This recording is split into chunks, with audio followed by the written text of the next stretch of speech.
to your son Jesus. In his name we pray. Amen? Amen. Okay. Dinner is served. Also, stop by the resource table because you got notepads and pens there. And as the speakers speak, you'll probably have questions. So get you a pad and the pen over there. And you got a keychain flashlight. Take one of those as well. And so you can take notes or write down your questions. So when we have the Q&A, you won't forget what your questions were. When you get my age, you do forget. So get that and get your plate and get you some of that chicken I was trying to get.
Greetings, everyone. Oh, y'all got quiet quick. Greetings and welcome. Thank you for your patience this evening with our dinner this evening. Let's give them a round of applause as a thank you for that wonderful dinner. And to the servers. My name is Dr. Tammy L. Cooper, and I have the honor of being your MC this evening. So I'm going to pick up the time and get us out of here on time. How's that?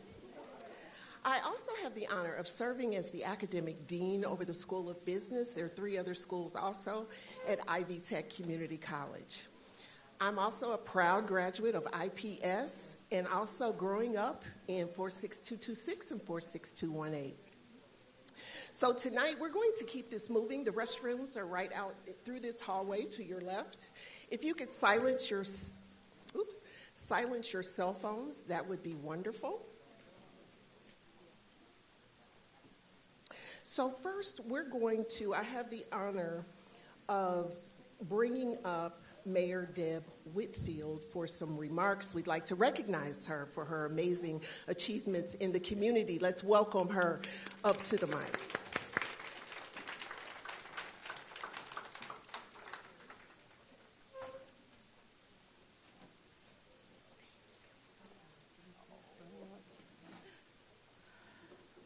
Good evening.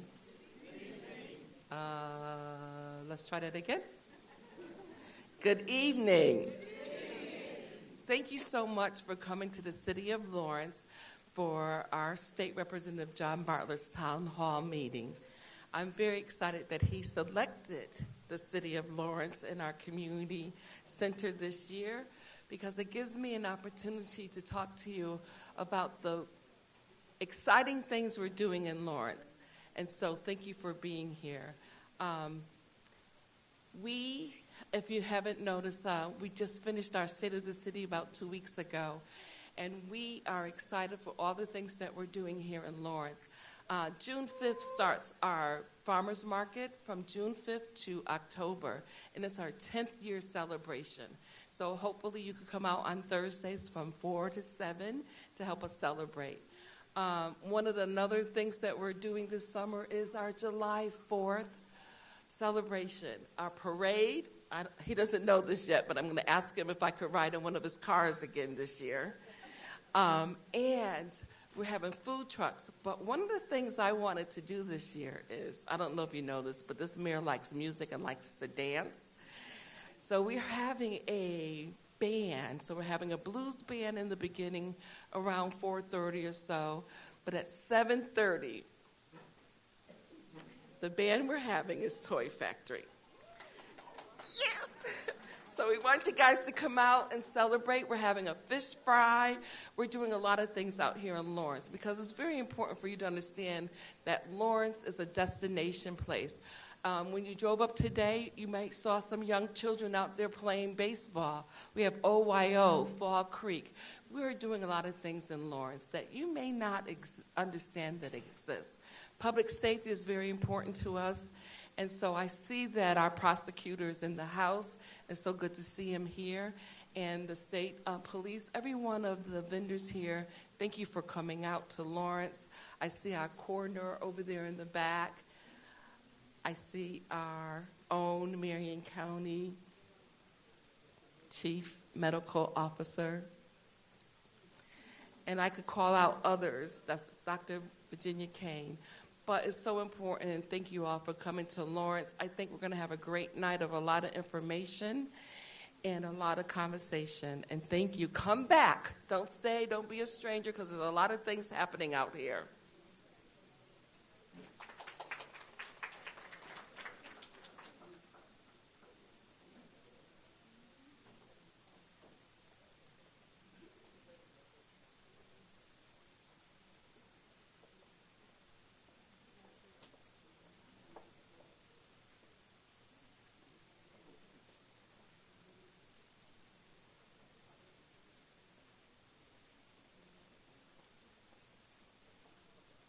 Alrighty, so now just a couple of quick ground rules. So let's recognize any city officials in the house tonight again. So please stand. If you're a city official, please stand. We'd love to recognize you. City or state or county. I know that's right. That's right. Thank you so much for your service. So just some ground rules here tonight, right? So if you see me go like this, that means wrap it up. Y'all see that? I also have my sign. So if you see me do that, that means wrap it up. If I come stand next to you, that means wrap it up. Alrighty, so now I have the honor of introducing State Representative John Bartlett.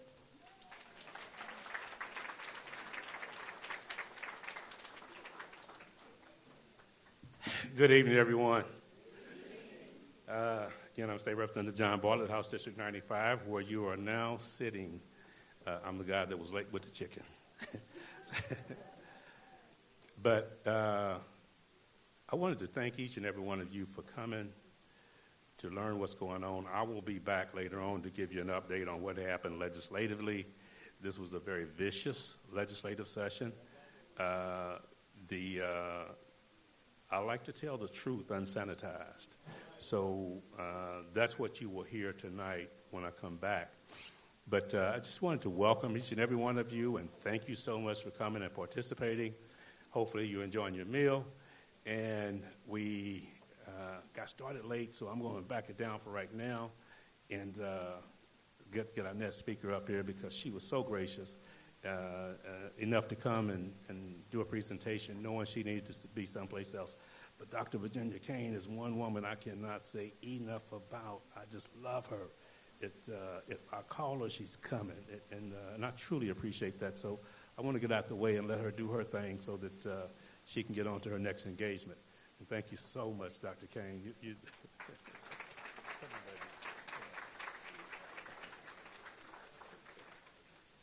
Yeah, I love the state representative. He's not only good looking, but he's smart too. That's very important, I think, for your policymakers. Is that correct? Very insightful.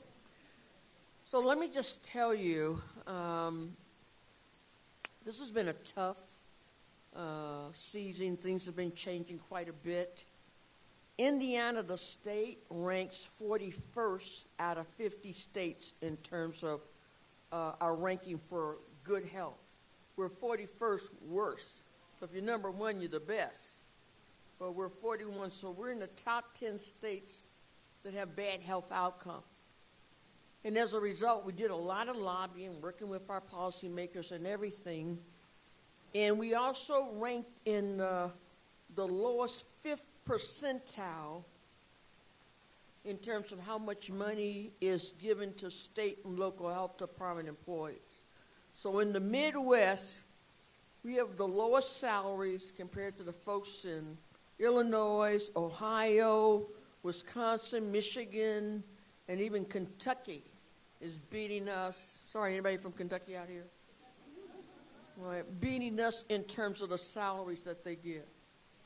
So we were very successful last year in terms of the state policymakers finally giving us some dollars for local health departments to help us do our core public health services. And we asked for $500 million. We got $250 million. That was okay. So last year, our Marion County Health Department, there's about 1 million people in Marion County, 970,000 people. And because we have a lot of people come in from all the different counties that come and get their services in Indianapolis, because a lot of them work in Indianapolis, and it's so much easier to come and get services from us than have to go back to their own county where they reside, but it may be after 5 o'clock by the time they make it home and services are closed. That $250 million led us to get $11.8 million in 2024. Now, here's the important point. We had not had a salary adjustment, market adjustment in our salaries for our health department in 15 years. Hear what I'm saying now? We had not had a market adjustment of our salaries for 15 years.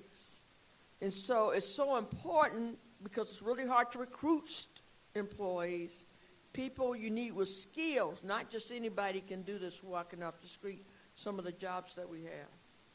So we got $11.8 million for 2024, and we used mostly all that money to upgrade at least 75% of the staff. Now this year, 2025, that money went up to $22.4 million. And that was supposed to be the same amount of money now on the state legislative line item for every year, the $22.4 million. And we said, wow, we need to do something for the community. All this money doesn't need to go to the health department. So we decided to give $10 million of that money out to the community to help us carry out core public health function grants. So $10 million went out this year to civic community-based organizations, churches, academic institutions, undergraduate programs, you name it, that have got that money for next year. Now, here's where healthcare changes. We had a $1.3 billion deficit in what we call our Medicaid expansion program. This program allowed us to add somewhere between 500 to 700,000 Hoosiers, provide them with insurance for what happened to that COVID-19 pandemic. The federal government says, I'll pay 90% of the costs. States, you just have to come up with 10%. So they dumped that 10% on the hospitals to pay that 10%. So it's a no-brainer, okay? But because of that $1.3 billion, they only have so many billions of dollars in their bank account. So we already have a $1.3 billion deficit, you know, and we might only have like maybe a $4 or $5 million in our bank account. You can see how it's quickly going to be used up. And so they said, oh, we got to figure out how to cut and take care of this benefit. Well, we thought we got it solved. We thought that we might not get $22.4 million, but we said, well, if we could just cut our budget by 50%, I can live with like $12 or $15 million instead of the 22.4. But there was something happened that we didn't realize. We didn't realize that we were going to have the tariffs added to other countries. And as a result of the tariffs, our health care costs was going to double. So instead of needing and addressing $1.3 billion, we now need to address $2.3 billion. So what happened was, instead of getting the $150 million this year for health departments, that $150 million has been cut down to $40 million. So $40 million. And so we have a different criteria. We don't know what's going to happen, but we know we're not getting $12 to $15 million as a result of the cut. So that's what's happening with Health First Indiana. But just give you an example of one of the projects. One of the projects is helping to identify lead poisoning in young children. If we don't identify that lead poisoning in young children before the age of 6, that lead is metal. It forms in the brain cells of young children as their brain cells are being formed. It's very hard to get rid of that damage. So we need to prevent that lead poisoning before it happens. And you know, old lead paint still resides in some of the houses, some of the apartments. It's critical that we test for people. So we have a project with the health department, the Urban League, NAACP, and the Indianapolis Recorder, working on going into communities to address the lead poisoning. That's just one of the projects, examples that money is being used for. Now, to tell you about the need, because we had $10 million, we got an application for over $70 million in the request. So I got 368 applications requesting over $70 million. But I only had $10 million, but it highlights the needs related to that. And so let me just say, we are an incredible community. We're incredible because of all of you. The leadership, your commitment, your passion. You know, we can volunteer. We can know how to work together. We can help do community outreach and education to our loved ones, our friends, our colleagues, you know, about what's the right thing to do. We have to address misinformation, but more important than that, I need you to take care of yourselves. So wellness is going to be the key, the secret. I need you healthy. Just one person can make a difference, and my God, I got this whole room full of people. You know, it's a no-brainer. And with that incredible leadership of your mayor over there, you know, she's a go-getter. You know, I don't know that I can match her on the dance floor, okay? But I'm going to try to eat right. But let me tell you, we have to have our state policymakers fighting on our behalf. And you can tell how incredibly busy he is. Just look at his table. Look at the resources and what he's worked on in order to protect our children in our community, our seniors, and everybody else. We have to continue to fight, stay true to our core values. We can make a difference, but we got to support each other, make that difference, and we will persevere. We are resilient, have no doubt about it. Our health department is always welcome to provide services to you. If we're not doing it right, call me, okay? So I have some people sometimes get up on the wrong side of the bed. You know, they get grumpy. They don't know how to talk to people, all right? Call me about it, okay? Believe me, I can talk to them. And if they can't change their behavior overnight, you know, we'll send them to a mental health specialist. Thank you. Thank you.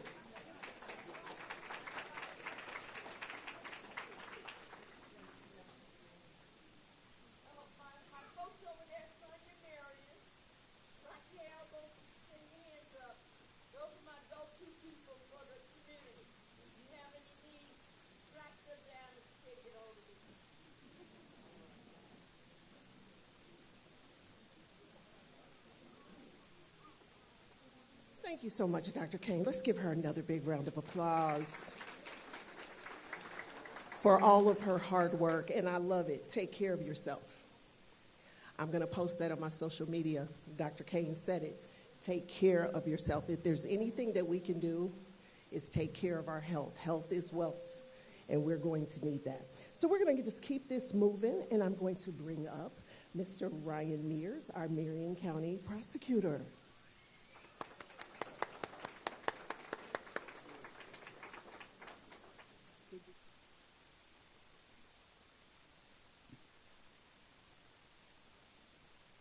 Good afternoon. How is everybody? Hey, there's no place I'd rather be than hanging out here with Representative John Bartlett and everybody here in the community here at Lawrence.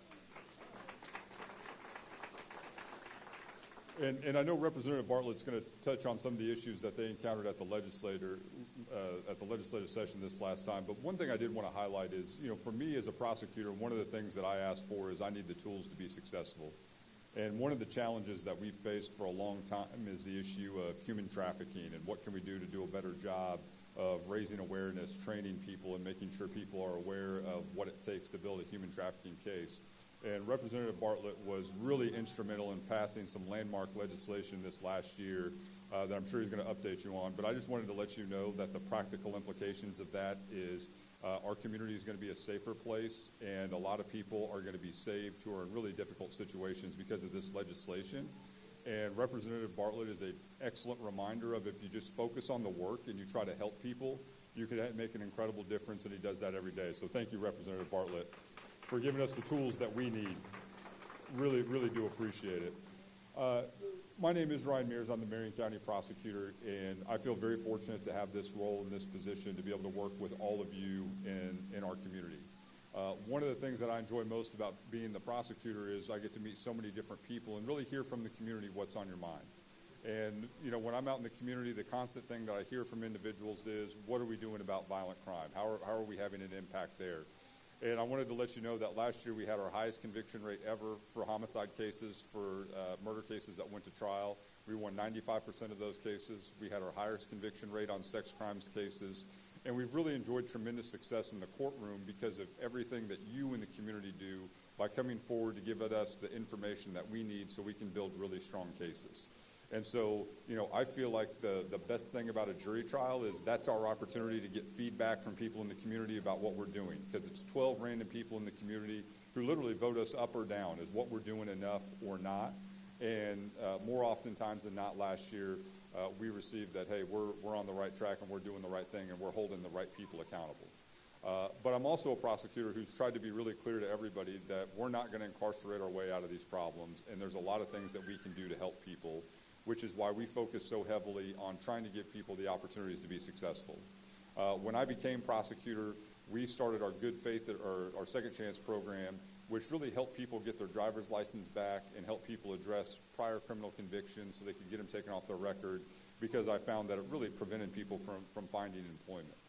And so we started that in 2019. We've done it for the last 5 or 6 years, and we've enjoyed tremendous success, and we've literally helped thousands of people in Marion County get their driver's license back. Just so everybody's clear, I live right off of 38th Street. I'm not talking about the people who are driving 150 miles an hour on 38th Street that are endangering everybody. That's not what I'm talking about.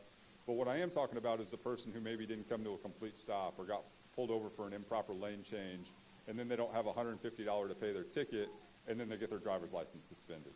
That doesn't make our community safer. That doesn't make our community more fair. And so what we do at our Second Chance Fairs is we set aside those tickets. We set aside those BMV reinstatement fees so I can get people driving on the street legally, because if I do that, that's going to help them get to church, to get to school, to get to work, to be productive members of our community, and hopefully that's what all of us want.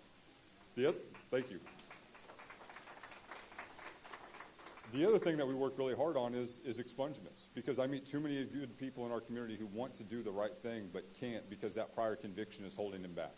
As one person told me, he said, I was okay with doing the time, I just didn't know it was going to be a life sentence because this thing has followed me around everywhere.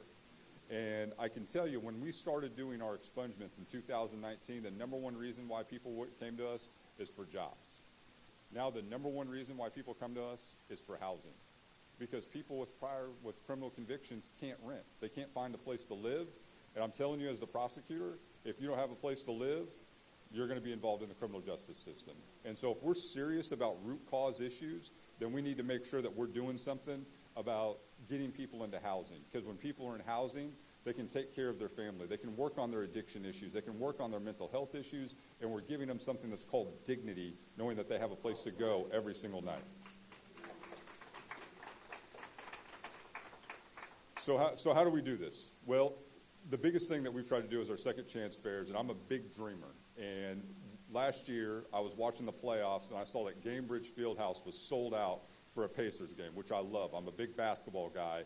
And I thought to myself, why can't we sell that place out to help people? So last year, we did our Second Chance event at Gamebridge Fieldhouse, and we sold it out. And we had a line literally around the building, which goes to show me there's a ton of people in our community who want to do the right thing, who are going to do the right thing. We just have to give them an opportunity and a chance. And so this year, June 17th, we're going back to Gamebridge Fieldhouse. We're going to sell it out again, and we're going to help people get their driver's license reinstated. We're going to help people get expungement. We're going to help people with child support obligations so we can make sure that we're giving everybody an opportunity to be successful. We have a table back over there. I have the incomparable Devin, stand up, say hello. She helps us with the Second Chance. She's cringing right now because every time I say this, she gets like 100 inquiries, but that's okay. She loves it. And Amanda's helping her out as well. And so what we're trying to do is we want to raise awareness, spread the word. Come visit us on June 17th. It does not cost you anything. It does not cost you anything. We get volunteer attorneys from all over the city, from all the big law firms, from all the big corporations. They will come in, they will help represent you for free, and will help clear up traffic court issues. We'll help clear up expungement issues, because I know that if I get you driving on the street legally, and I know that I can help get you into housing, I'm not going to see you in the criminal justice system, and I hope that's what all of us want here in Marion County. So, with that, my name is Ryan Mears. I'm your Marion County prosecutor, but more importantly, I'm Representative Bartlett's friend. Thank you.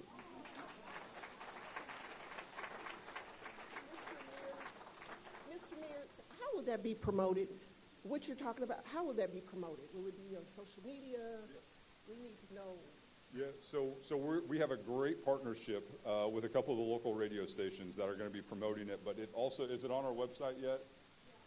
It's on our website, and then we'll also be promoting it on social media. But if anybody's familiar with B Swift, who's a local DJ here in town, he's on one of the radio stations. He's going to be helping us get the word out.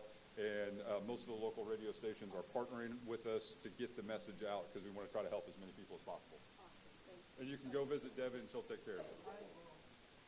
Thank you so much. Let's give him another round of applause for all of his hard work.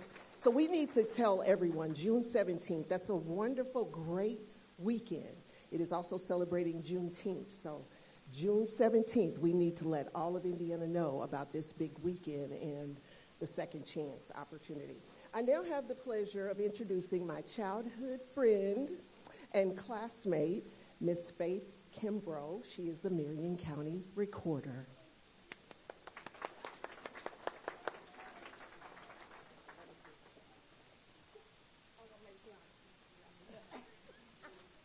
Hello, everyone. Hello, hello. I am Faith Kimbrough, your Marion County Recorder, and I just want to say thank you to my friend, State Representative John Bartlett. He actually believed in me when nobody else did. I am the first African-American recorder. Yep. There's never been one. I am the first. The Marion County was founded in 1920. So by show of hands, and it's okay if you don't know, but how many of you know, outside of elected officials, what my office does for you? Show of hands. Put your hand down. It's okay. You put your hands down, all y'all back there. So I'll tell you who I am not. I am not the Recorder newspaper. I'm not. You can't come to me and say, hey, can you cover a story about me and, my home? I'm like, no, I'm not that recorder. My office holds public records of property transactions, such as liens, deeds, mortgages, and more. Come on. Liens, deeds, mortgages, and more. One more time. Y'all sound like an assembly. Give yourselves a round of applause. Yeah. Oh, come on, clap for yourself. Okay, great. So that's what my office does. We have about 11 million records in my office. We are very essential. If we close down today, you will not be able to sell your home or buy a home because you cannot prove title. It's a very, very important office. And what's going on right now in Marion County, especially if you live in the Warren and Lawrence area, is called scamming. People are scamming our seniors. They're scamming people who have a clear title. They are scamming people who have a home that is vacant. And the squatters are squatting. My office has a tool that you can call. It's totally free. And if someone puts a deed in your name and they fraudulently do it, we will notify you. If you're getting annoying phone calls and you're getting information in the mail, they have your information. You could fly south for the winter for 6 months, come back, and your home could be Airbnb. So if you want more information about that, I have a table over there, and I'll be more than happy to help you. And how many veterans do we have in the house? Veterans? Veterans. Thank you so much for your service. Your military DD-214 will be found in my office for totally free. Thank you for your service. So again, I'm Faith Kimbrough, your Marion County Recorder. Before I get the sign, and my office holds public records of property transactions, such as what? Thank you.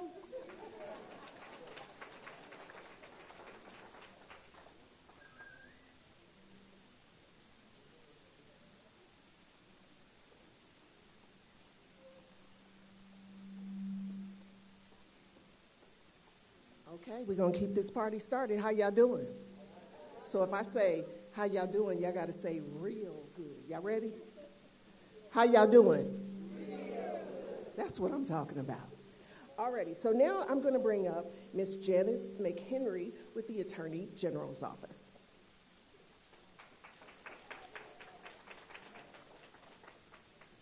Thank you so much. Hello, on behalf of Attorney General Todd Rokita and our entire office, like she said, I am Janice McHenry, and I'm an outreach representative with the Attorney General's office.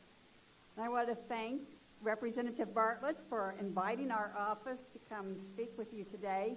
Unfortunately, Attorney General Rokita is at another event, and he couldn't be here, so he asked me to come and speak on his behalf and let you know a little bit about our office, because I know you all hear time to time about the Attorney General, but do you really know what his office does and all the things that we really do?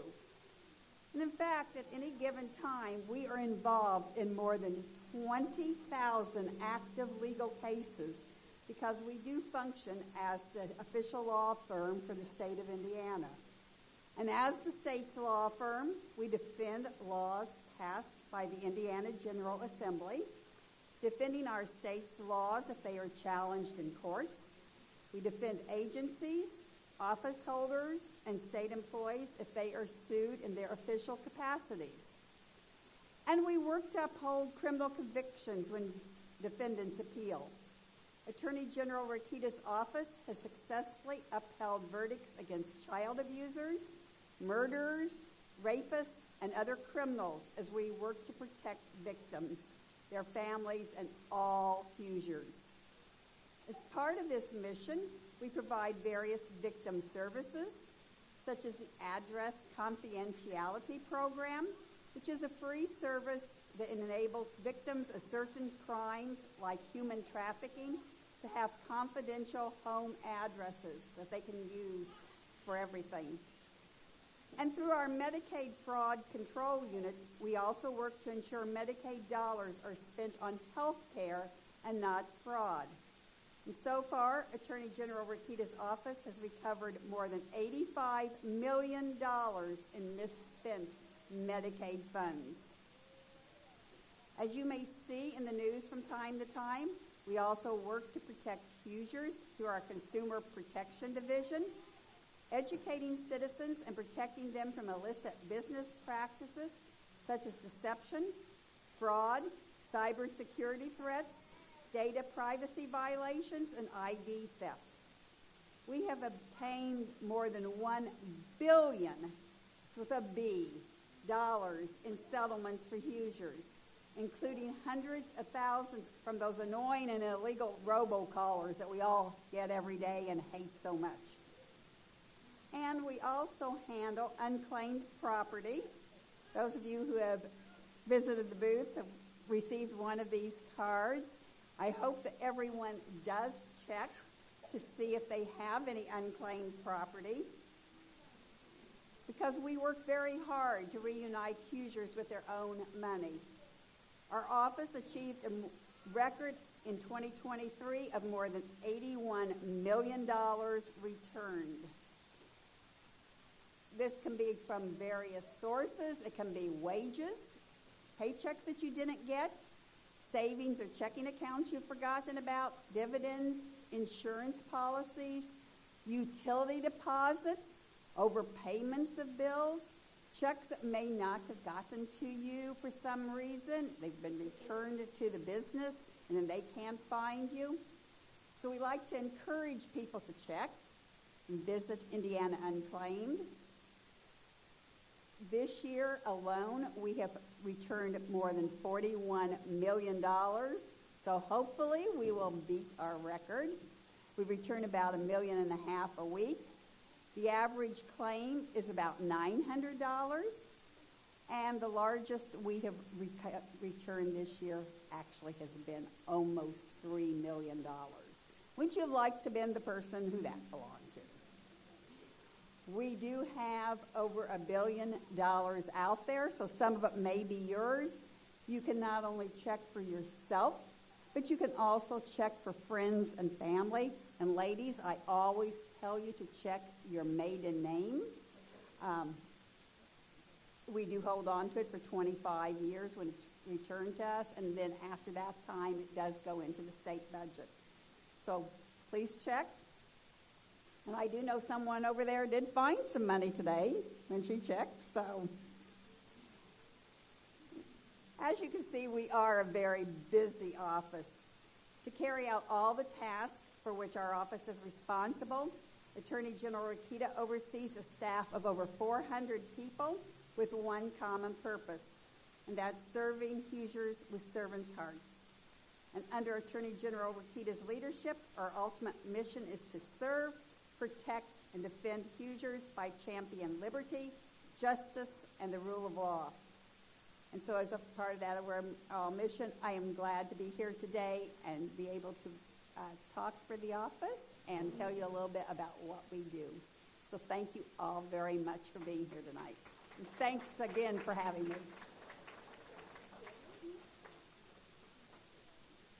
Thank you so much, Janice.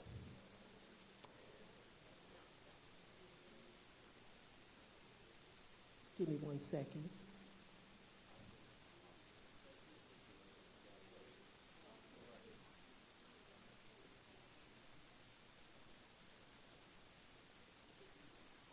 Okay, we're jumping around, but we're going to get y'all out of here, right? We're going to make it happen. So now I would like to bring back up State Representative John Bartlett.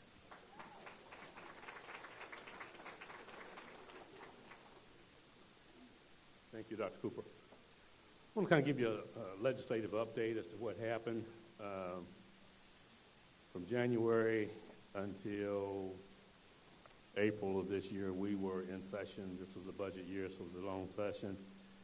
I know everybody was wanting a tax cut on property taxes, but we didn't really cut taxes. We did a tax shift. So your property taxes will go down, but then the lit and the court, the local income tax will increase, and your county optional income tax will increase because you have to support your police and your fire and the other things that your tax dollars want to take care of.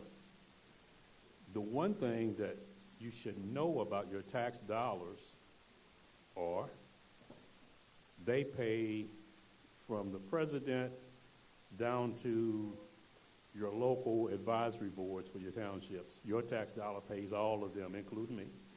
So you have to understand that I am your employee, and any elected official is your employee. No one goes to work and tell their boss what you want them to do. Your boss or your supervisor will tell you what you should do. And that's the reason why I try to stay active in the community, listen to what you have to say, call my office, and we do respond because I am your employee. Now, folk walk in the room, here comes the honorable so-and-so, and this, that, and you clap. But the honorable people are the ones that pay taxes. The honorable people are the ones that vote. And I truly appreciate you. This legislative session, I've been working on something for like 4 years, and Prosecutor Mears talked about it a little bit.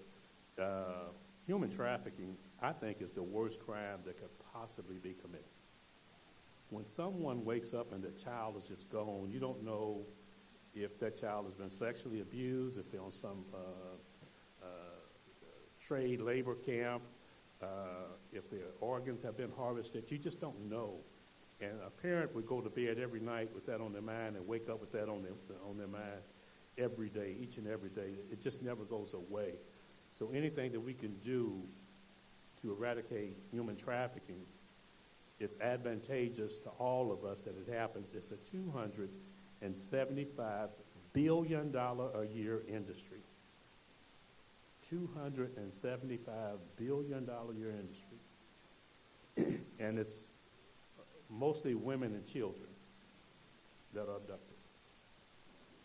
And the state police is in the house now, but I read 2 days ago where a state trooper in Minnesota was arrested for human trafficking. So if you want to know what a human trafficker looks like, look at the person next to you. They come from all walks of life. All walks of life. And our children and our women are so vulnerable. So when you go into a grocery store or go shopping, when you come out, if it's a van parked next to you, do not put your merchandise in on the side that van is parked on. Because a lot of times what they do when they abduct you from that way is someone is driving the van, come out, they smile and speak, and you kind of relax. You know, he's friendly. So you go to put your groceries or your merchandise in the vehicle, he hits a button, that side door slides open, two guys snatch you in that car and hit you with a needle. When you wake up, you don't know where you are. It's real. And don't think it can't happen to me. Because some of you think, well, I'm old, they don't want me now. But your organs are still worth something. In 2023, I Googled how much are human organs on the black market. And each individual was worth $535,000 on the black market. So that is something. House Bill 1416, we was able to get that passed this time. And what House Bill 1416 says is all service stations after July 1, all service stations, all rest areas, if you go up and down the highway in the state of Indiana, and you go in the restroom, there will be a sign posted as what human trafficking is and the human trafficking hotline. If you're being trafficked, the one time that you get the opportunity to be by yourself is when you go to the restroom. You can get that number and call for help. Another bill, House Bill 1662. That is one bill, and generally I don't take the floor when we're in session unless it's something that's really near and dear to my heart. But House Bill 1662, they wanted to criminalize homelessness. If you were homeless, the police catch you homeless one time, you get a warning. When they come back the second time, you go to jail. And I said on the floor, I gave 3 examples. I said, one, a lot of the folk who are homeless are veterans. Are there any veterans in here tonight? Can I see your hand, please? Thank you for your service.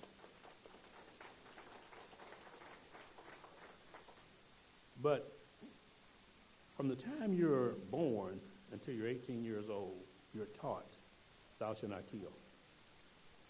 But when you go into the military, I don't care what your MOS is, you are a trained killer. I don't care what, that's what they do when you go into the military, is they teach you how to kill. If you are deployed and have to go to war and take someone's life, the way that it will affect someone is different from everybody in this room, how it would affect you. Second piece is, if you're in a war zone, my oldest brother was in Vietnam, and like he said, you would see a head over here and the body over there. Could you imagine walking through an area and you see an abundance of that? And when those soldiers come home, sometimes they just want to be away from everything.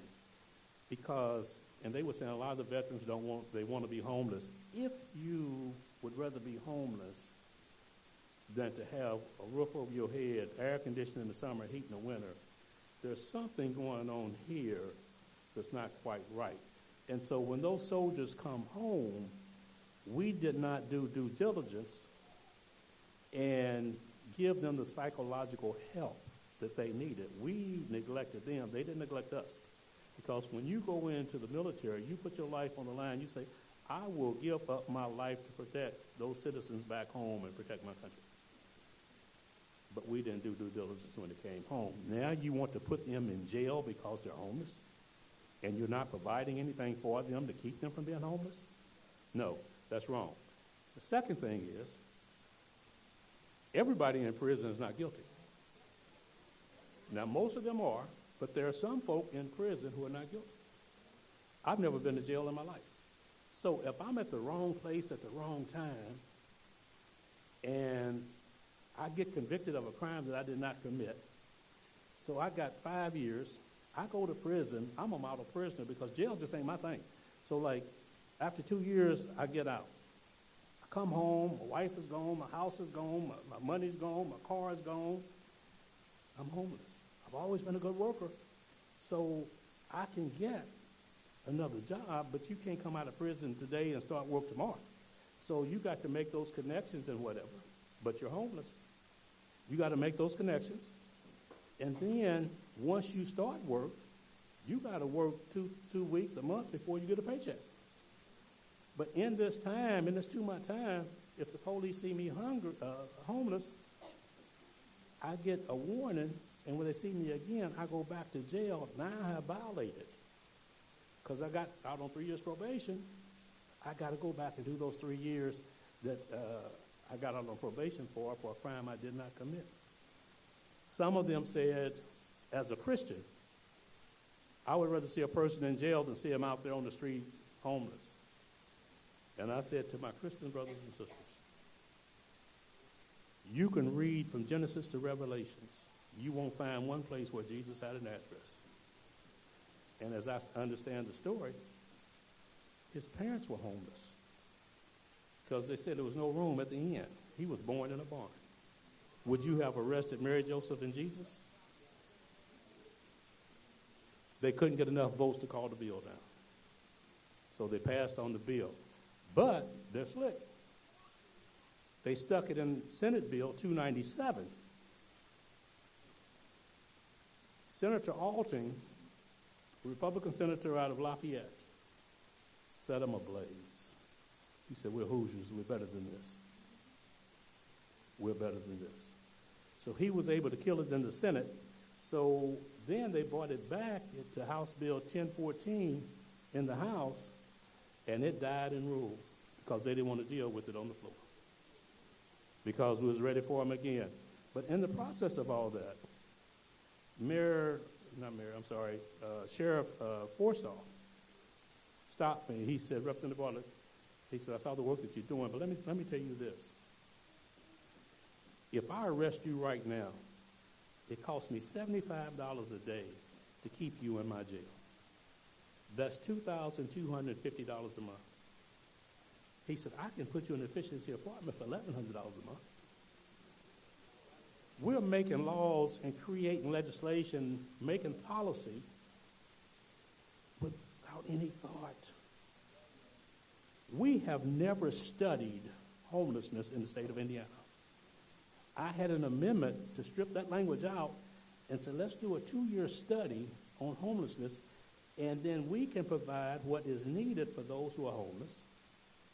And then we can say, then we got help for you. But rather than to provide help, we just want to lock them up, which is crazy. I had a bill, House Bill 1047. I couldn't get a hearing on it, but I'm going to bring it back next year. House Bill 1047 said, if there's a police action shooting, we test that officer right there on the spot for drugs and alcohol, and I'm going to tell you why that's so important. If you're driving down the street and they think that you're impaired in any kind of way, they stick a breathalyzer in your face. If my child is shot by the police officer, I want to know that was a police decision, not influenced by drugs or alcohol. And that is a fair, in my opinion, is fair. But the Police Chiefs Association thought I was attacking police. So, going to do some more work on it. Attorney General Todd Rokita, Prosecutor Ryan Mears supported House Bill 1047. But I could not get the support of the committee chair to give me a hearing on that bill. I'm going to bring it back because I think it's the right thing to do. Also, I'm working on a bill for human trafficking. Right now, if I'm a detective and I go into a massage parlor to make an arrest, I can purchase sex, complete the act, then arrest the person that I purchased the sex from. And we're using state dollars to make those purchases. And there's nothing in code that says that detective did anything wrong. There's nothing in code that says that detective did anything wrong.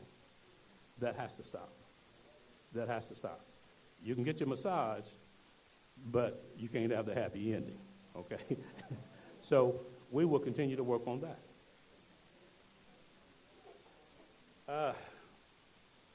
So basically, in the House, you have 30 Democrats, and I run on a Democrat ticket, and 70 Republicans. In the Senate, you have 10 Democrats and 40 Republicans.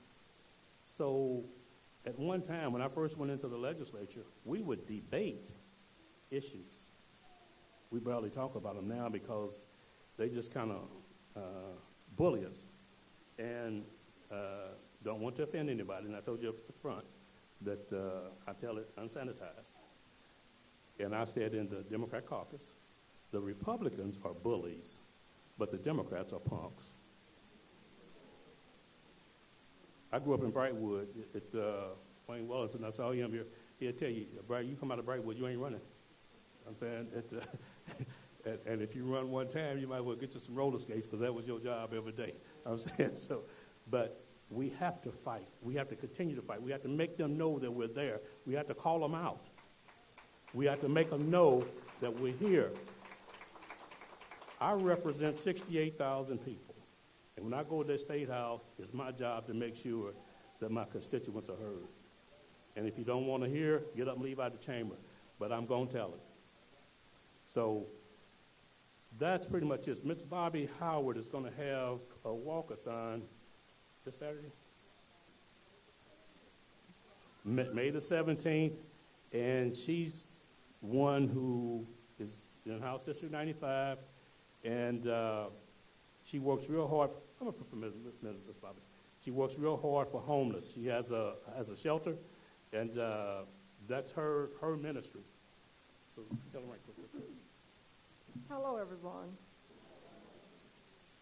As Brother Bartlett was saying, the homeless is very important, and everything he said is correct.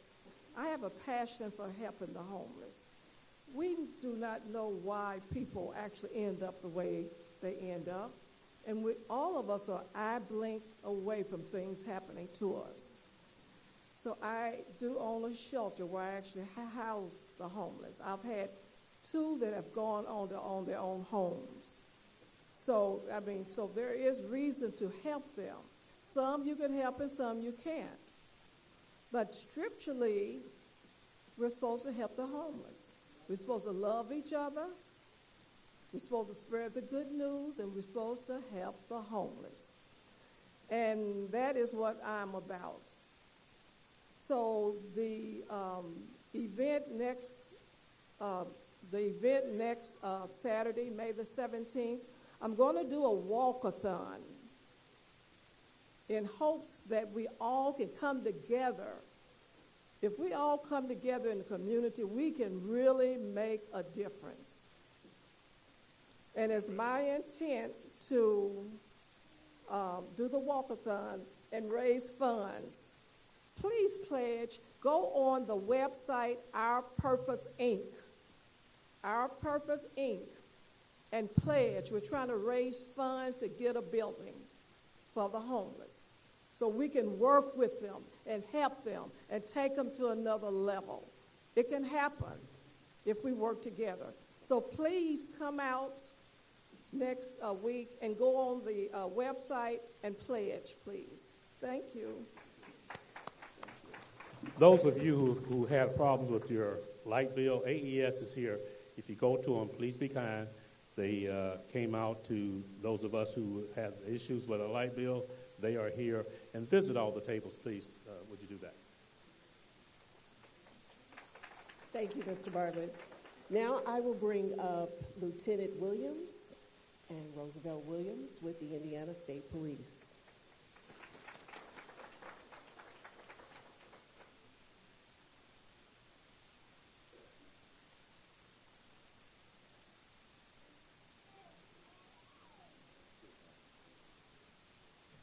Good evening. Thank you, Representative Bartlett. As always, we started this partnership several years ago, so I appreciate the opportunity to continue that and bring forth some opportunities that the state police offers. So we're here to kind of talk about some of the career opportunities that the state police offer. One being state troopers, obviously, we are short, and particularly short in the Indianapolis district. We're also looking to hire our Capitol police officers, and then we have tons of professional staff member jobs available as well, to include HR, fiscal, legal. So there's tons of different career opportunities I want to make sure that we talk about. In addition, I have our partners here with Noble. Noble is the National Organization of Black Law Enforcement Executives, which encompass various agencies within the state of Indiana for the Greater Indiana chapter of Noble. So with us, we have the president of the local chapter, Ida Williams, and Vice President Buzz Brown. Again, here to educate the community about Noble itself, and also to help pass out some gun locks in an effort to keep our community safe from accidental discharges. So come talk to us about different opportunities. Right now, the state police, we are transitioning with a new administration as of this year. So he's starting to outline some of those priorities. One being the human trafficking will always be a priority for the state police. And so that we are in the process of creating different task force that's going to start doing a lot more investigative partnership with local agencies, but in these hotels and motels around the cities. So I know there's some of the initiatives that the superintendent is working on. So I know I only had a short time, but I just want to say, come talk to us. We got career opportunities. We got youth camp opportunities for our youth. I talked to a few people earlier that took some swag and told you, hey, you know somebody in the community. It may not be you, may not be your relative, but you may know somebody in the community that may make a good police officer. And it may not be a trooper, but it could be one of our local partners with IMPD, Sheriff Department. So come talk to us about those different opportunities. Thanks.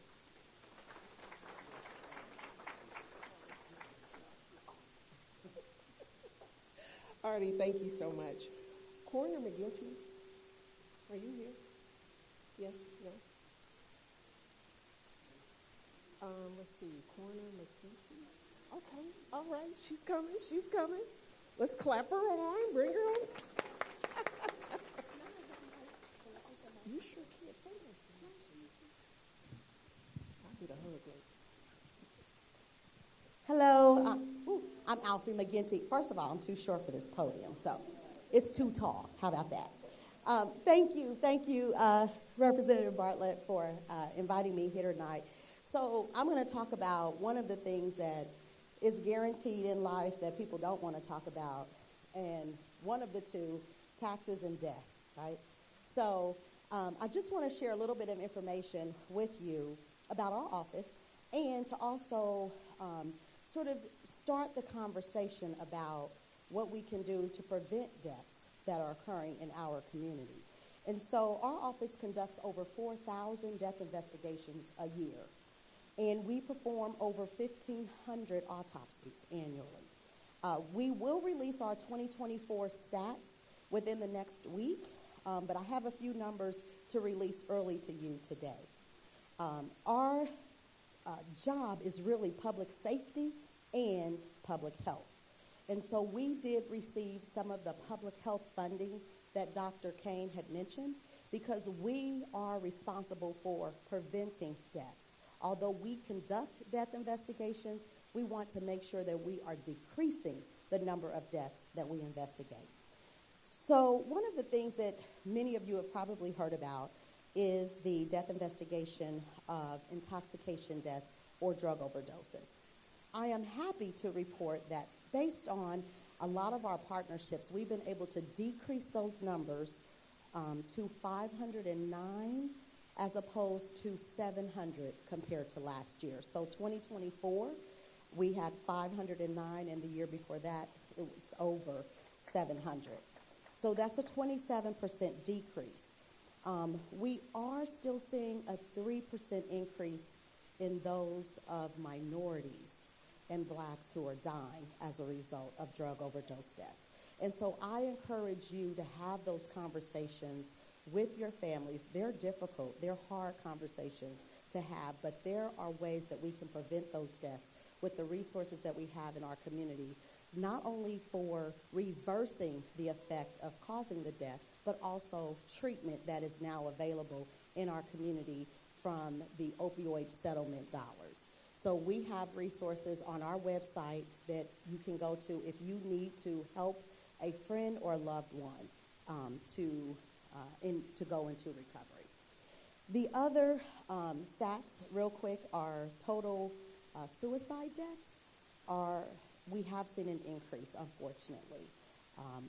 Our total for 2024 was 216 suicide deaths, an increase of 35% from 2023 to 2024. 2% of those increases were in minorities. So again, having conversations, and a part of that revolves around mental health and mental health support. Firearms still remain the way in which suicides occur, and the most impacted group are ages 20 to 29. Okay. And then finally, something that's near and dear to my heart, more recently, as I've seen more of these deaths, are child deaths, deaths in children from 0 to 18. In 2024, we did see a 13% increase in those deaths of children. Primarily black decedents were 14% higher in those children as well. And Hispanics were 5% higher from 2023 to 2024. So the two most impacted age groups of those deaths of children 18 or 0 to 18 were 0 to 11 months, which is typically due to child abuse and people abusing a child, and those that are the age of 13 to 18, which typically encompasses homicides via guns, okay? Having those conversations, getting people the help that they need are one of the ways that we can, as a community, help those that are in need and prevent those deaths from occurring. So we do have free mental health resources. So May is Mental Health Awareness Month. And so our office offers free mental health resources for people who are in need, rather they're in need of recovery for substance use disorder or any other reason that a person would need to seek counseling or therapy. And I have those flyers at our table. Please feel free to pick those up and share those with our community and the people that you come in contact with and love. Thank you. Thank you so much. Okay, I'm going to switch up here real quick and bring up Miss Crystal Puckett with Lawrence Township School Board member.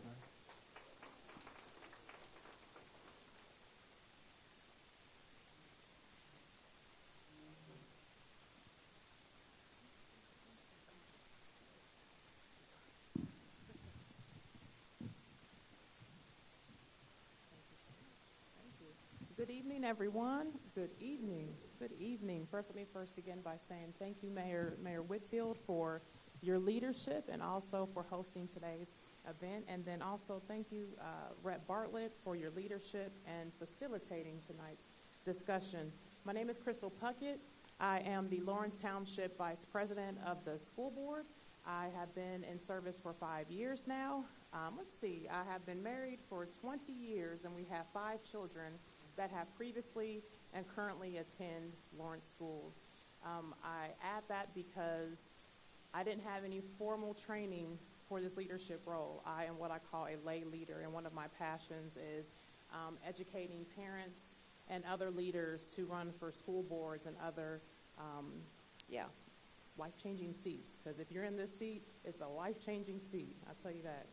Well, this evening, I want to share a quick highlight of some of the many opportunities that LT provides to our students and families. Lawrence Township is a global majority school. We have around it's over 16,000. We have close to 17,000 students that attend our public schools.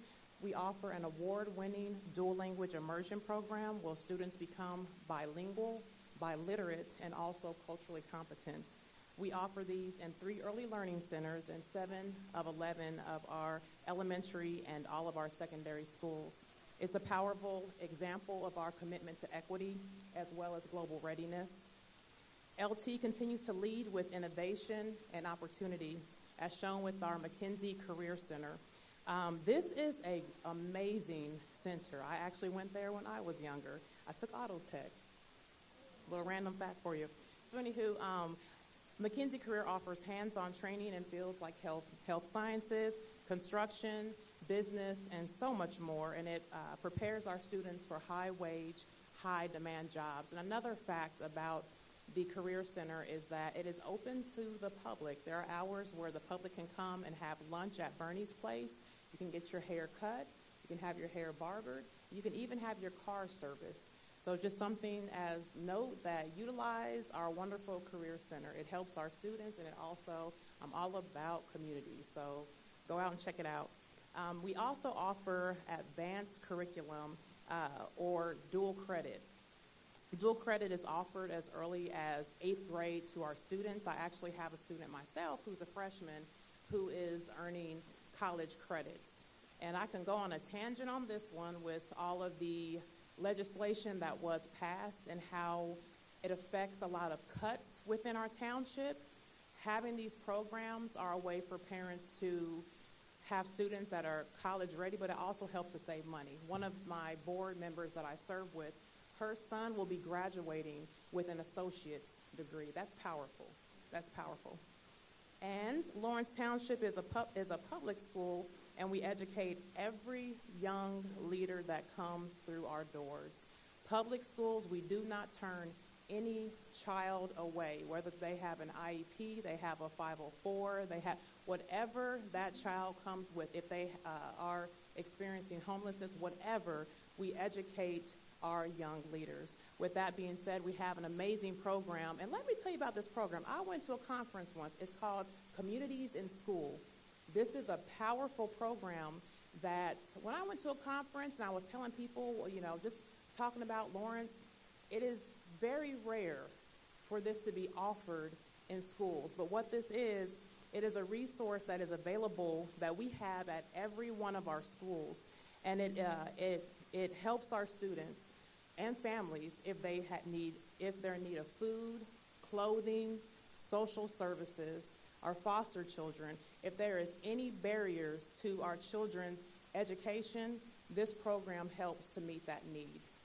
So it is important also with the current legislation that was passed. That's a whole, y'all, I could stand here for a good 30 minutes and tell you the impact of this current legislation. I'll just simply say this. Lawrence has, or our schools overall, I'm trying to keep it real simple because it can go deep. Okay. It's something called complexity index funding. With this funding, it is for our students with higher needs. We are looking at roughly a 2.2 million cut in these services. On the other hand, we have taken the limit off of vouchers. So therefore, Elon Musk could send his children to a private school, and you as taxpayers would have to fund that. That's problematic. That is problematic. I say that to say I am grateful that Lawrence has an A++ bond rating, and that basically means that we steward your money well. We have the second lowest property tax rating in the state, and so that is something that we are proud of, especially as times are getting a little tighter right now. While certain legislation has made funding uncertain, our mission is not. We will continue to advocate, adapt, and invest in programs that give all students a chance to thrive. Thank you very much.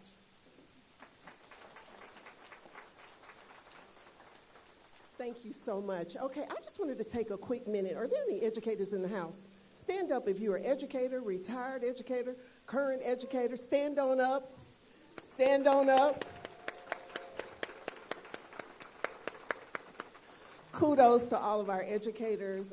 When I was a little girl, I wanted to be a teacher when I grew up. So to fulfill that dream is amazing. I was thinking about the incarcerated, so I wanted to take a minute to recognize Miss Jewel Mosley. She is an instructor at Marion, and I also teach at Ivy Tech.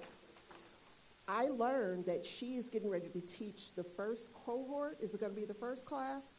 of incarcerated women at Marian College. That is awesome. And in addition, I was so happy to hear that Ivy Tech, I taught the first women's cohort about 4 years ago at the Indiana Women's Prison. So Ivy Tech is also offering classes at the Indiana Women's Prison right here. We're also offering classes at DOC for the men. And on March 7th, I had the opportunity to see 49 men, 49 graduate with a credential from Ivy Tech. So I share that to say, if you have a loved one, if you know someone, we are educating at Marian University, at Ivy Tech, and I'm not sure what other colleges are doing it, but no matter where you are, we do not judge. We educate, right? So awesome. I wanted to share that. Okay, so let's see. Stephanie Marshall, president of Devington Task Force.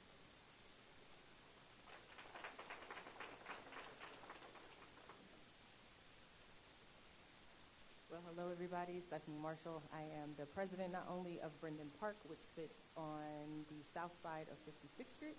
I am also the chair of the Devington Redevelopment Task Force.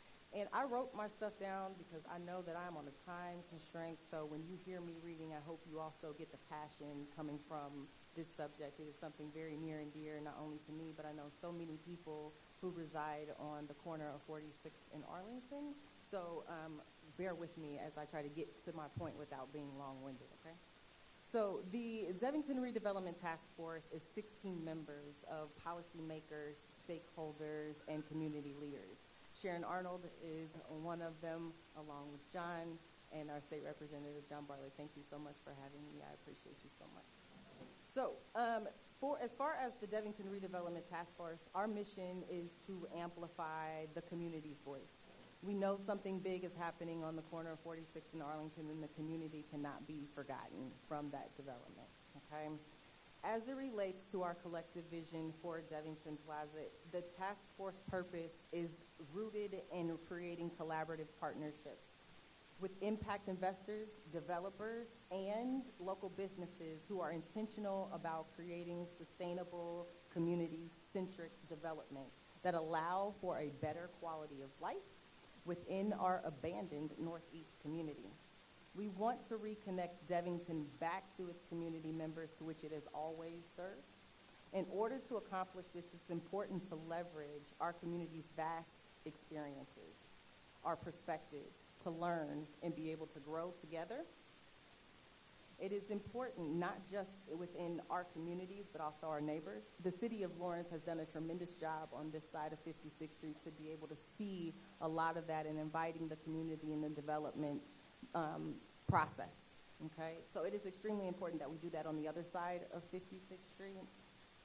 We can use Devington Plaza as a tool to accomplish this through strategic collaborative partnerships and thoughtful development. As we continue as a task force to reinvigorate the Devington communities, in partnership with Zion Hope and United Northeast CDC, we are putting together a community, what I call a community experience. Please save the date for July 12th, Saturday, July 12th, from 11 to 3 p.m. We are going to do a community-led, this is an inaugural event, so we are doing a community-led experience rooted in thriving together, and we call it the Reset Experience. We are accepting vendors, so if you know somebody that is interested in being a part of this event, it is something where we would like for all of our communities to participate, as well as our local businesses and vendors who want to be able to impact all generations that live inside of our community. I can be reached, you can call or text 317-662-4885. My email address is Brendan, B-R-E-N-D-O-N, Park, President, all one word, @gmail.com. We also have a website. It's reconnectdevington.com. Again, my name is Stephanie Marshall. Not only am I the president of the Brendan Park community, but I am a community member, a proud alumni of Arlington High School, and I would like for you to join us in this movement to reconnect Devington back to the community. So thank you for your time and listening.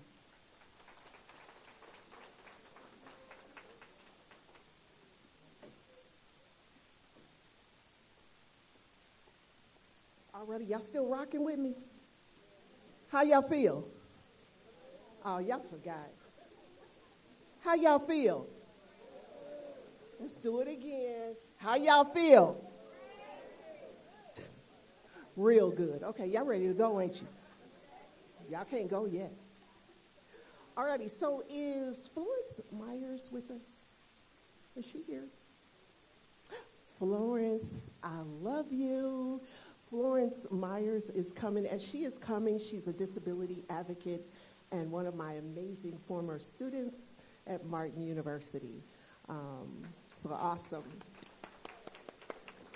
Had the opportunity to teach there also. Amazing school, amazing work.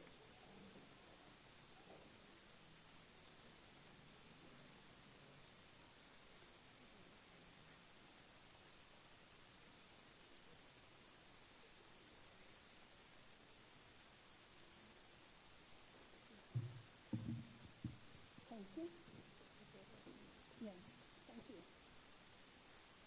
I'm going to start off by saying, Dr. Cooper, my daughter said that you were going to let people know when they were just about through by doing something like that. So, so since I cannot see that,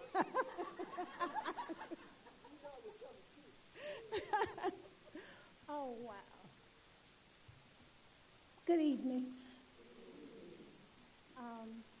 I'd first like to thank Representative John Bartlett again for inviting me to this town hall. Thank you so much.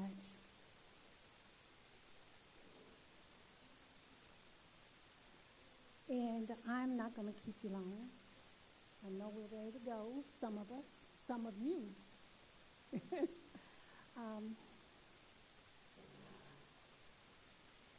As you noticed, I am blind.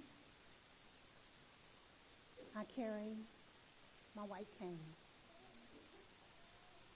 My white cane is, to me, my eyes. Some of you may wear glasses, and without your glasses, some of you may not be able to see hardly at all. But my cane is important to me. I wanted to start off with that because a lot of times when I'm carrying my cane, people will say, "That's your stick." It is not a stick, but it is a cane. And what I would like to do is to take just a few moments just to educate you on blindness. That's what I do. I am a member of the National Federation of the Blind, Vice President of Circle City Chapter here in Indianapolis. I have been a member for so many years. And I know, Representative, I said thank you, but also for including me as part of the disabled community in your platform, on this platform, says so much. A lot of times with the disabled community, we get overlooked. We do. But again, like I said, I just wanted to educate you just for a moment.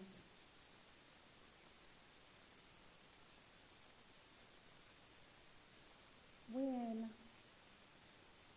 it comes to the National Federation of the Blind, what we do is advocate for the rights of blind people concerning housing, discrimination, education. We fight for the same rights as everyone else. As I was sitting there a few minutes ago, I was thinking about just going to the grocery store. And as we know, they have a lot of these kiosks, which are not accessible for me. I would like to do things independently, but that doesn't work for me. When I go to the doctor's office and they'll say, okay, we need for you to put your information on that kiosk over there. It's not accessible to me. It doesn't talk to me. So that's one of the things that the National Federation of the Blind fights for. And I'd say the National Federation of the Blind, not for the blind. Of and for means something completely different. For means to me that someone would have to do it for me. Of means I can independently do it myself. And that's what I like to do. There's different spectrums of blindness. For instance, there's some people who might be considered total. They don't see anything. There's some, like myself, who might have light perception. So I can tell there's light, but I don't see anything else.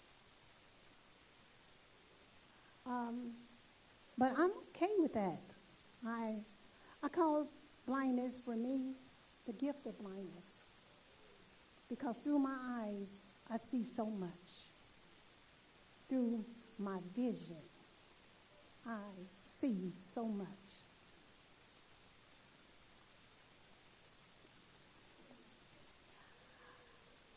I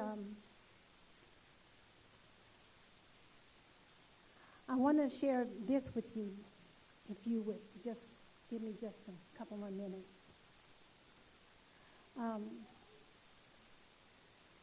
call it blind etiquette. I have met people, introduced myself, and I guess because I can't see them, it's as if they don't see me. And I'm just being real. I'm just being real. My blindness does not affect my intellect.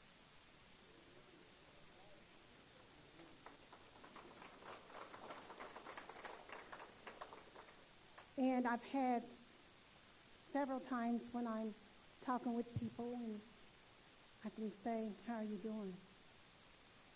I'm just fine.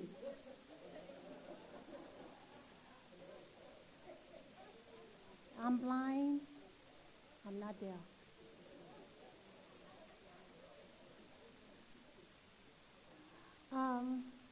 My daughter and I can go to the restaurant, and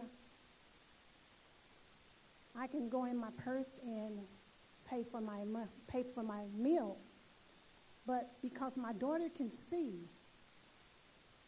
they want to give my daughter the change.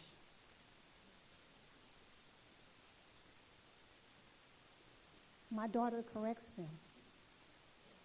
Says, no, that goes to my mother.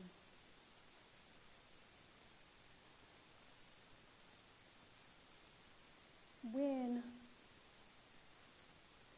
you see a person who happens to be blind with their cane or with their service animal, if you would, think about this woman right here who happens to be blind. If you would. If you know someone who is losing their sight,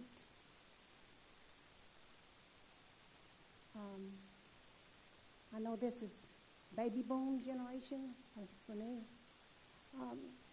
People are coping with macular degenerative eye conditions, diabetes, and they don't know who to turn to.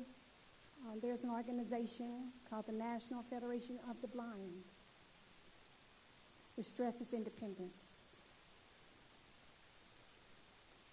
And on the website for that is nfb.org.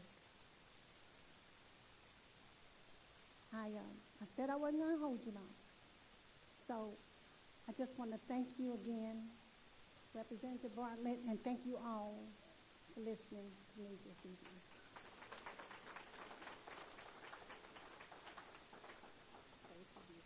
Thank you.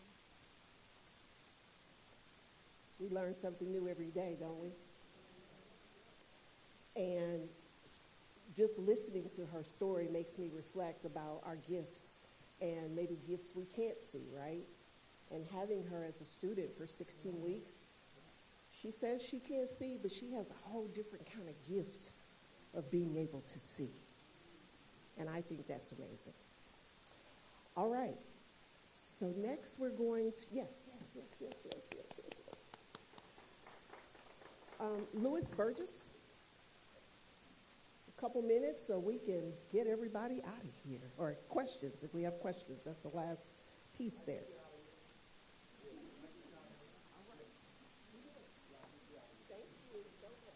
I want to say I appreciate my state representative, John Bartlett. I'm retired from General Motors. Matter of fact, I'm a organized labor advocate.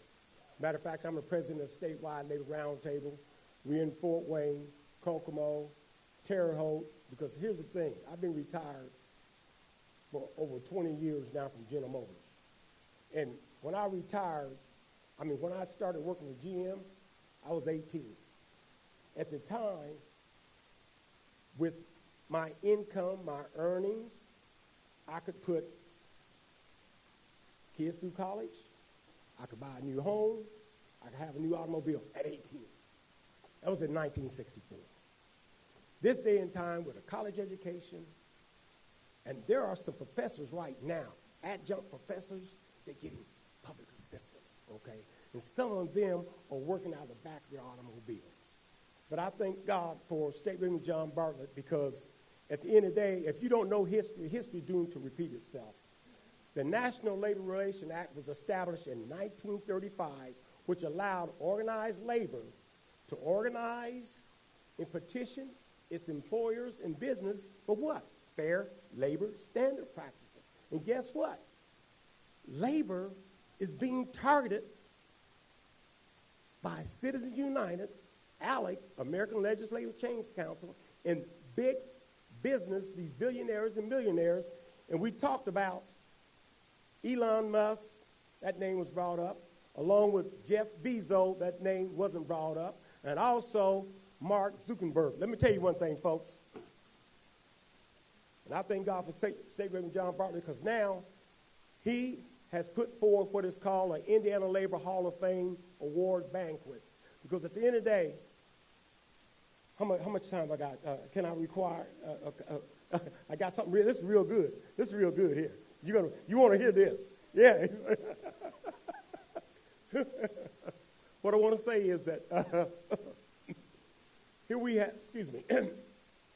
We had right now we have AI, artificial intelligence.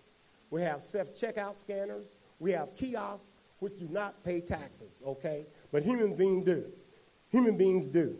State Representative John Bartlett and I, we went to Kroger, had a meeting with their HR, Human Resource Director, back in 2021. We spoke to them regarding the kiosks, self-checkout scanners. At the end of the day, that is very, very bad for consumers, because at the end of the day, you guys, prices not going down.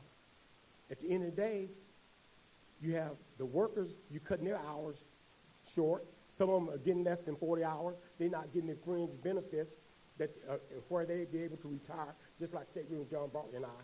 And at the end of the day, we made notice that at the end of the day, checkout scanners are going to be an option where it's not going to be forced upon the people to do so. Also, we called out CVS when they shut down all the stores, because my job around the state is make sure that digital technology and artificial intelligence is not going to reduce labor jobs Whereas people, and you just got to talk about homeless, at the end of the day, you're going to jail for being homeless. But and one last thing, and I'll leave this alone. Here's one thing that our representative, excuse me, our international representative said a long time ago. He said there's a direct relationship between the ballot box and the bread box. What the union fight and wins at the bargaining tables can be taken away in the legislative halls. And this year, they put forth a Senate Bill 123. Employment insurance compensation was going to be reduced from 26 weeks to 14 weeks. By the way, did that bill get passed or did it? Okay. What I'm saying is these are the things that we got to understand when it comes to labor issues and be an advocate for. We got to make sure that we follow, the politicians that vote for these bad legislative bills. Anyway, thank you very much. Thank you so much. So I teach business for a living. So first let me recognize the Indy City Council that just came in. Welcome. Would you like to say a few words? Okay, we'd love to have you.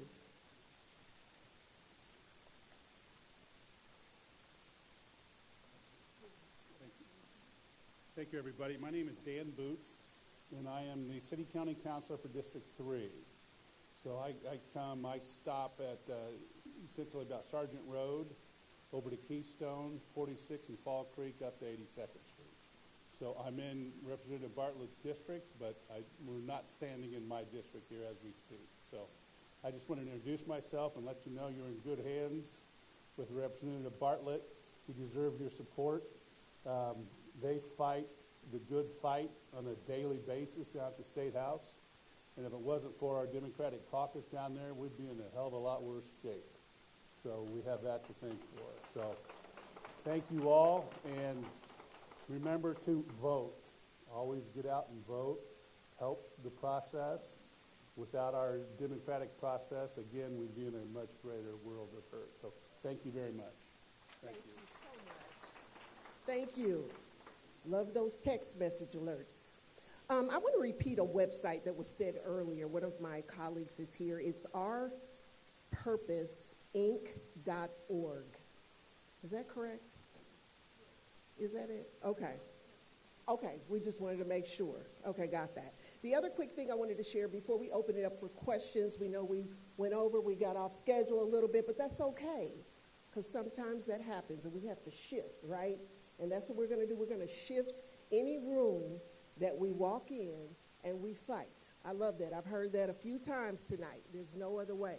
I was born right at the height of the Civil Rights Movement in 1968. So it is a very special year for me. And while I had learned Black history later in life, it's still happening. We will not stop. We will continue to press on. But I wanted to share a couple of quick things. When you're out in the store, I teach business for a living, so a couple things I've noticed. Out in the store, pay attention to your purse and anything in your cart. There are people that are paying attention when you turn your back. And I've seen them look around to see if I'm looking. Yeah, I'm looking. So watch, be aware of all of your surroundings. AI is listening to all of your conversations. Not some of them, but all of them. So if it's something you want to say and you're talking maybe about something political, maybe you might want to leave your phone in the house and have that conversation outside with someone. If you say certain names, certain articles will pop up on your phone. So keep that in mind. If you don't want to see it, don't say it. So I wanted to share that. That's from Professor Cooper. So, all right. So now we're going to open it up for questions. So if you have questions, we have a mic right here in the middle. Thank you. Give it up for our sound man back there.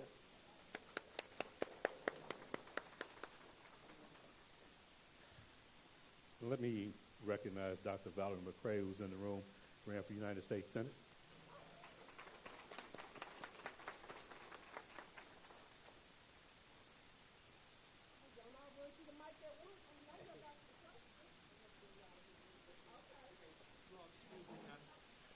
It's cold in here. My name is Charles Griffin. I've known Mr. Bartlett there since I was a very young person. Thank you. As I walk around the city or as I walk around the country, people walk up to me all the time and they see my hat and they say, thank you for your service. To all of the individuals in here that represent every community in the city and the state of Indiana, I want to say to you, thank you for your service. Okay, the one last thing that I want to suggest very quickly, there's a young man in here who can pronounce every word of the English language to the point that you understand it. I won't call out his name wherever he went. The police spokesman, if we can get that individual to get a chance to talk to our children in the public school systems and explain to them that there are consequences of their actions, because all the things that we used to do when we were children, if we tried to do them now, we'd be in jail for the next 30 years. So if, where did he go? Is it William Young? What is his name? You all know him as the spokesman for the police department. Please have him or someone in a full uniform speak to our children and tell them that what little boo-boo say, come on, we can do this. They ain't going to do nothing to us. That is not true. So we need to have our children to be aware of the circumstances of any of their actions. And other than the apartments on Emerson that are closed down, John, you know where they are, 39, 40, 100 block? Structurally, they're sound. That would be a good place to put our homeless people. They can do sweat equity and put those back together. They need new floors and new ceilings. They don't have to build anything from scratch. Please give some consideration to restoring those apartments on Emerson. Thank you all. On the resource table, we have a place for feedback. So if you got something you want to say and didn't want to come to the mic, we have something over there for feedback on the table. Yes, ma'am. Hi, thank you for the time. My name is Rice Steinhardt. I had a quick question. I didn't get to check up on it, but there were several bills in the legislative session that were to coerce the local officials to comply with federal immigration enforcement. And putting aside the many, many moral quandaries with that, I feel like that's going to bankrupt the state. So what can we do to preserve our municipal independence when the state or federal entities try to compel us to things that would hurt us? So your question is what can you do? Or I guess kind of a general update, and also if the citizens can help, like with community and stuff, like the legislative update of that. I'm sorry, not a good question. Actually, to be straight up about it, I don't know all of the languages from all of the bills just yet. They don't go into effect until July 1. I don't know what the governor's going to sign and what he's going to veto. But one thing we can do is stay together as a community and fight as a community. If it's not affecting you today, it'll get you tomorrow. So we need to work together with our neighbors, with our community, and make sure that we protect one another. And that's the best answer I can give you at this time. Please come to the mic, those of you who want to talk, because we want to get out of here real soon. First of all, I want to thank you for having this town hall meeting. We needed it.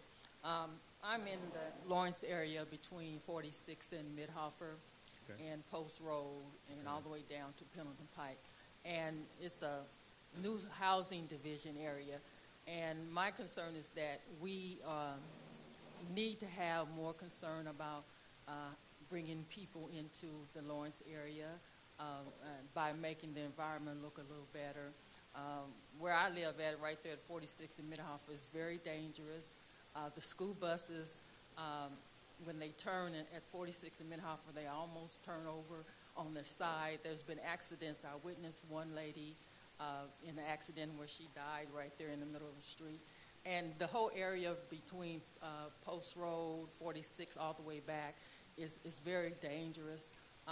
But I think that we want to try to get people to come in, but I think with the new subdivisions and everything, it's hard for them to want to come when they see our roads. It's just messed up in that area. So that's something that I'd be working with the housing associations and different ones, trying to get us to be able to get that out as to what we can do to get that area improved and more safe for the people. The second thing, real quick, is caregiving. I have my own nonprofit caregiving, Mountain Mooners Training, caregiving training and support, and I think we had a caregivers fair down in the state building, and it was just full, and it was in capacity, and it had to turn people away because it was so, wasn't enough room.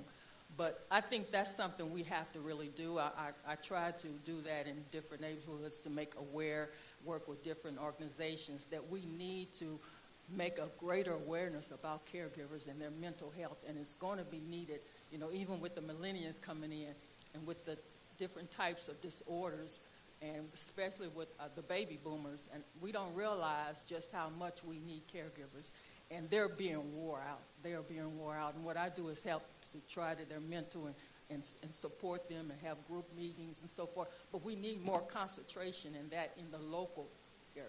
Okay, let me say this, that you should have picked up something over there that has my name and email address. Get with me on that. We'll talk about that. The street situation is all over. One of the reasons why I was late getting back with the chicken, I forgot 30th Street was closed. And then I went up Clifton, go out 38th Street. Then there was a car stalled. And then when I made the left turn on the Cold Springs Road, there was a car accident there. But our streets throughout the city need a lot of work. Councilor Dan Booth got one of the streets in his area that was really in bad shape there on Kester Boulevard. They did some work there, and it was, really in bad shape. And I applaud him for getting that done over there on Kester Boulevard between Emerson and on over to State Road 37. So we really have to get our streets together. I did talk to the mayor about that a few years back, and he said it was because that the semis were coming through because they was working on the interstate.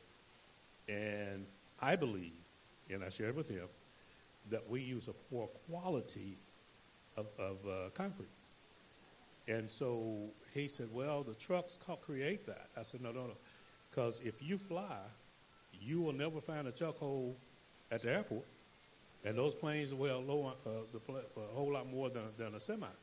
So I think we need to take a look at that and start using better quality of concrete when we redo the streets, because they redid 56th Street, and 3 years later, it needed to be done again. So we have to address that. Next question. Good evening. I want to kind of piggyback off the question she asked, because you were really spitting out the education on the bills and how they resurfaced, and they came back 3 times. And so my question is, could we have a forum like this that kind of educates us on how they move through and come back different, and they're tucked in to something at the back, and then they show up? And I don't know if that makes sense, but I was having a real hard time following this, particularly with the unhoused, because that was something that was really important to me. We can do that. I do know that you live in House District 95, and a lot of the things and some of my bills, most of my bills are because of a constituent's concern. So put that down over there, and we'll make that happen. Thank you. Anyone else? Yes. The mayor's office was supposed to be doing a wraparound service for the homeless people. Is that still in the making that you know of? And I know they had a fight with the place that they were going to put the wraparound services for homeless people. Is that still in the making, or are they just going to spend and reappropriate the money for something else? Can't say yes and can't say no. That's a city issue. And so, I've been tied up with state stuff, so I just don't have the answer to that. Stefan. Good evening. My name is Stefan Jones. I'm a hometown boy here. I just returned back about 8 years ago. Happened to meet Representative Bartlett at a store. Somehow he invited me down to the State House. Probably been involved in the community, especially in second education. I'm on about 5 boards at Ball State University, to include past president of the Black Alumni. I'm on the Alumni Council. I'm chair of the Mentoring Committee, which involves all students in all colleges. I'm on the executive board in the College of Business. And I started about 3 years ago the Miller Leadership Leadership Academy, which incorporates all the top high school business students, giving them $11,000 per year for each of the 4 years they're there. And then through all these organizations, probably about 220 scholarships that the organizations that I deal with. Most of them come from here in Indianapolis, and most of them come here from this section. Not saying I'm prejudiced, but just want to make sure our students are taken care of. But there have been several bills that's come up lately that you may not be aware of. Just want you to know that they've had a greater impact, especially recently, especially when you hear the word DEI. So DEI has not just impacted the curriculum. DEI has not impacted just the ability to hire good professors and teachers in schools. DEI has also impacted the scholarships, and is going to impact it even more. So you need to keep your eyes open on about the scholarships that we give out. We actually have donors who have endowed money at the universities that may not be able to get those endowed funds directly to minority students if that's what they're dedicated for, or if it's for women, if it's dedicated for that, or if it's for handicap, if it's dedicated for that. They've taken the language of these bills and prevented them from being what they should be identified for, what the donors identified. So I want you just to be aware of that. The second thing I want to talk about is about the human trafficking. So it seems to me what happened in Oklahoma when a lady was just in her home, she hadn't been there for a couple of weeks, and 20 officers unidentified and masked, busted down her door, wrecked her house, put her daughter out in the middle of the street in underwear, whatever, supposedly from ICE or DEA, whoever they were, just totally unidentified. What is the state's position on if someone comes to our door who's unidentified, who's masked? My definition is that's a burglary or, unlawful entry. Do we have any kind of rights to those aspects? And lastly, I was in a gun shop not too long ago, and just a little disturbed that some young men were there who really didn't have the proper ID. They were told to go across the street to Myers or something and get a fishing license to go acquire a gun. So I'm just kind of curious of those three things. Thanks. The gun. The permitless carry, I think, was the worst piece of legislation passed since I've been at the State House. You can go now, you turn 18 in the morning, you can go to Walmart and purchase a gun, holster, put it on your side, like Billy the Kid, walk the streets, you're perfectly legal. But you can't stop at the tavern on the way back home and get a beer. You break the law. So what we did was made it accessible for children who just turned 18 to get a gun, and it's perfectly legal. And something most folk don't understand is in the great state of Indiana, we also have the Stand Your Ground law. We have the Stand Your Ground law in the state of Indiana. So if Councilor Boots, if I shoot you and say I fear for my life, I'm okay under the Stand Your Ground law.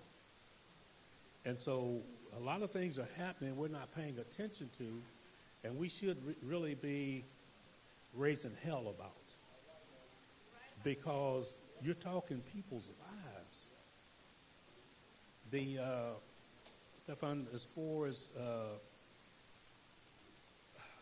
how they affect the scholarships and whatever, there's a push from the President of the United States and from our governor to do away with anything that recognizes any minority, females, African Americans, Latino, no matter what, they don't want anything specified.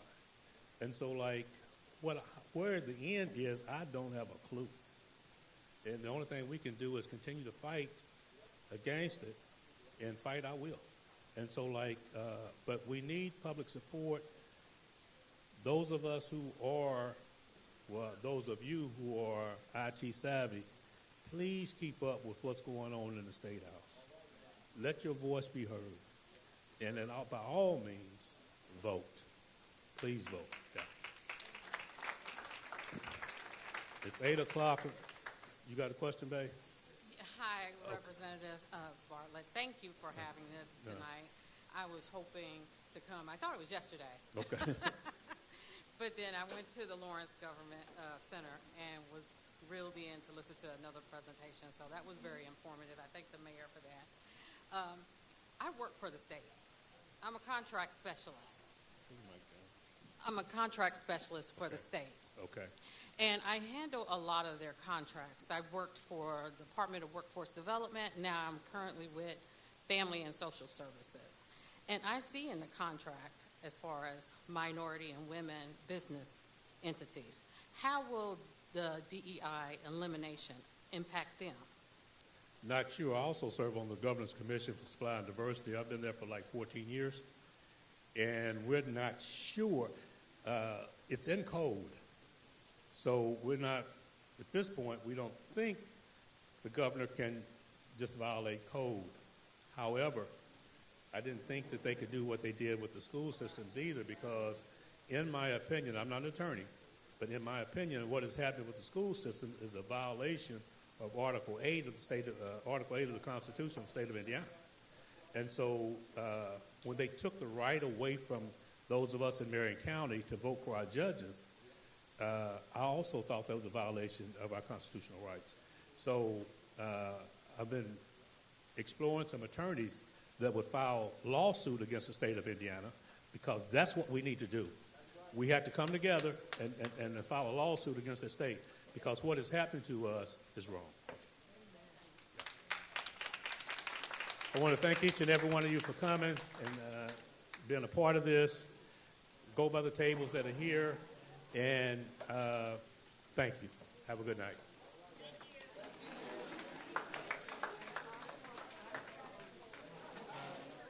And Brother Michael Jefferson, we appreciate you so much for live streaming this and making this happen.